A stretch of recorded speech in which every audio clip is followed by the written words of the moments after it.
right, the hot stove, we got something going today. We actually got some big trade news that went down between the Tampa Bay Rays and the St. Louis Cardinals. A lot of players being traded in that trade. Don't worry, I'll go over all the details. I forgot to cover Eric Thames being signed by the Nationals and Steve Cishek being signed by the White Sox, so that would be mentioned in today's video as well. And we've got minor moves like Francisco Cervelli signing, Chris Iannetta signing, Guillermo Heredia, and a couple other things sprinkled in here and there. As always, if you guys do enjoy the video, make sure to leave a like on it. That's the best way to show your support on the channel. Subscribe if you're new and you enjoy the content. If you love baseball, click that sub button, join the team. Remember to get in the comment section down below. I want to hear what you guys have to say about these trades and all these moves. Do you like them? Do you dislike them? Do you think the Rays won? The Cardinals? Let me know in the comments down below. You can follow me on Twitter and Instagram at GiraffeNeckMarc. Links in the description. I'm always talking baseball over there. And if you're going to any sporting events or anything that has tickets, make sure to head on over to SeatGeek. Use the code Giraffe. Save yourself $20 off your first purchase. Save that money. So let's talk about this big trade because that's what's headlining today's video. The Cardinals and the Rays, they made a trade. The Tampa Bay Rays are getting Jose Martinez, outfielder, first baseman, but let's be honest and call him what he is. He's a DH. Randy Arozarena and a compensation A pick, so that comes after the first round, in exchange for Matt Liberatore, who's the number 41 prospect in all of baseball according to MLB Pipeline, a low-level catching prospect, and a compensation B pick. That pick comes after the second round. So let's talk about what the Cardinals got back first. Matt Liberatore, the number 41 prospect in all of baseball. I don't really understand the move from a standpoint right now, but there is some speculation that maybe the Cardinals are loading up on some young pitching talent to maybe offer a package to the Colorado Rockies for Nolan Arenado, even though they got Nolan Gorman that can play third base for the future. If you got Nolan Arenado, that's a different story. That is an elite player, one of the top 10 players in the league right now, without a doubt. You know you're going to be getting good production out of him. He's a beast. Do I think that's where they're going? I think it's a little bit far-fetched. I think that's a little bit of a stretch. Could I see this guy maybe being included if they ever did make a trade? Yes, of course. But I don't really think that Matthew Liberatore is going to be the straw that breaks the camel's back to get the trade for Nolan Arenado to St. Louis and him out of Colorado. But Liberatore, number 41 prospect in all of baseball, like I said, highly touted. Not one of these pitchers that throws a lot of gas, so that's kind of why he goes under the radar a little bit, but there's a lot of signs showing that he could be a very solid player. Low-level catching prospect basically just sounds like a roster spot for me. Whenever you hear low-level catching prospect, it's just like, that's just a guy who catches, and if you're not even giving him a name, I'm not really excited about who the guy could be. And then the compensation B pick is essentially just a swap for the A1 that they had. So instead of picking at the end of the first round, they're going to be picking at the end of the second round, which is still fine. Like in that top 100, you can still get a lot of really quality players in the MLB draft. So I don't think the Cardinals really got like a great steal for what they gave up. I'm not saying like, oh, they completely fleeced them, but I don't think it was really a bad trade for them because they gave up Jose Martinez, who's a really good hitter. Let's get that out in front right now. Jose Martinez is a fantastic hitter. That's what he is. That's all he can do.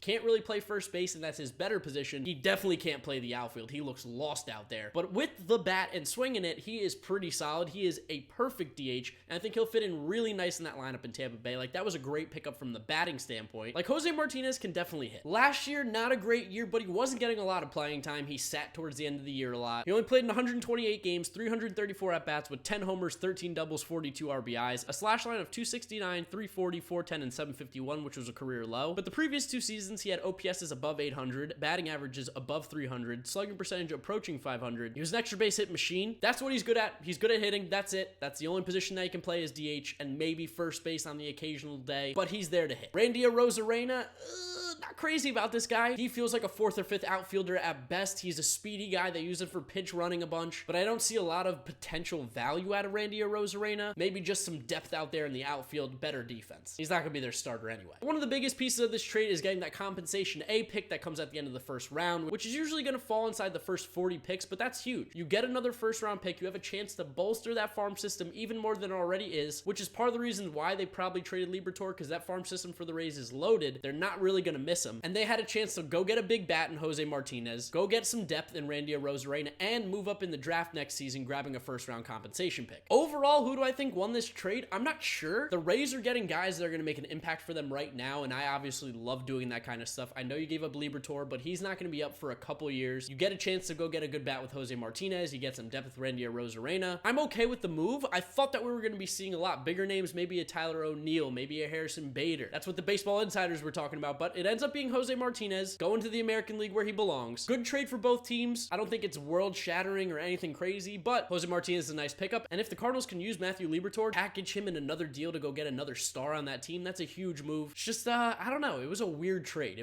It's been a weird couple hours that we've been waiting for this thing. A lot of hype, and it was just kind of a...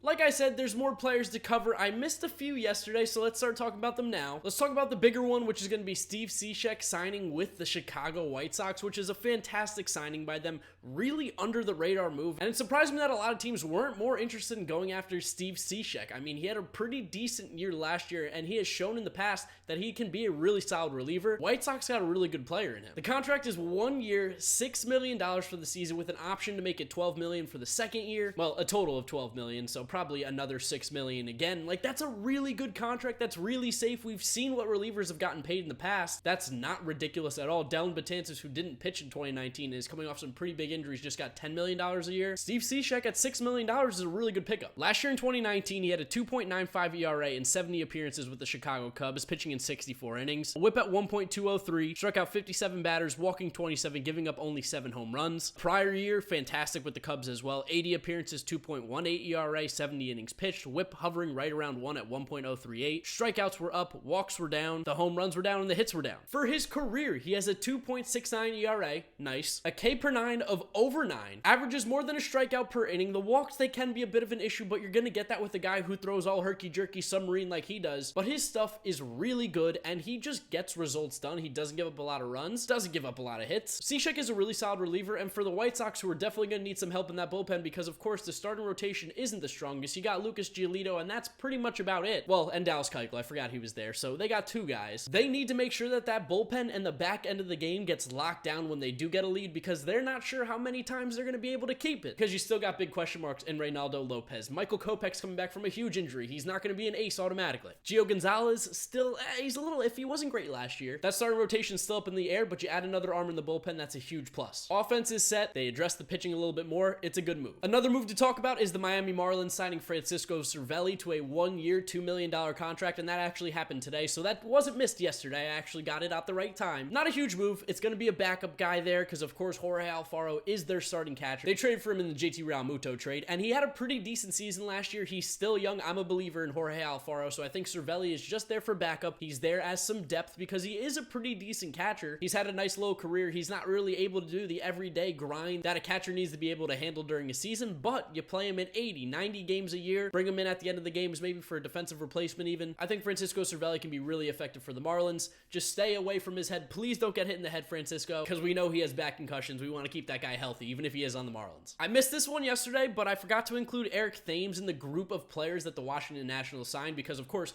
there was a lot that I mentioned yesterday that they did, but Eric Thames was another guy that they got, and personally I really like the move. I'm kind of a big Eric Thames fan. I thought he would have been a perfect fit again for the New York Yankees at first base. Platoon him with Luke Voigt. At 1 year, $4 million for a guy who can potentially hit 30 home runs for you at first base, I really like that move a lot by the Nationals. You've got Soto and Eaton, who are the left-handed bats in that lineup. Otherwise, it's pretty right-handed dominated. Catching position's right-handed. Second base is going to be right-handed. Shortstop, Trey Turner, right-handed. Third base, if they get Donaldson, doesn't look like it. Starlin Castro might be the third baseman, right-handed. Adds another left-handed bat into that lineup, and it is a power bat. He's a better version of Matt Adams, in my opinion. Not huge on Matt Adams as a player to begin with, but I think Eric Thames was a really solid pickup. Now, is he a great first baseman? No, definitely not. But he can swing the bat, and he had a pretty decent year last year in Milwaukee. In 149 games last year, he had 25 homers with 23 doubles and 61 RBIs, and that was in just under 400 at-bats at 396. So 50 extra base hits and about 400 at-bats, not bad. 247 batting average with the 346 on base, 505 slugging, gave him an OPS at 851, again, above average. Biggest hit is the defense and the strikeouts, but he gets on base, hits for power. He's what you want at first base. I think it's a great move. And then some minor news that I'm not going to talk about much more than what's on the surface is Guillermo Heredia signed with the Pittsburgh Pirates. He's been with the Rays. He's been with the Mariners. Not much of a player, defensive outfielder at best. He cannot be your starting guy out there, but for a 4th,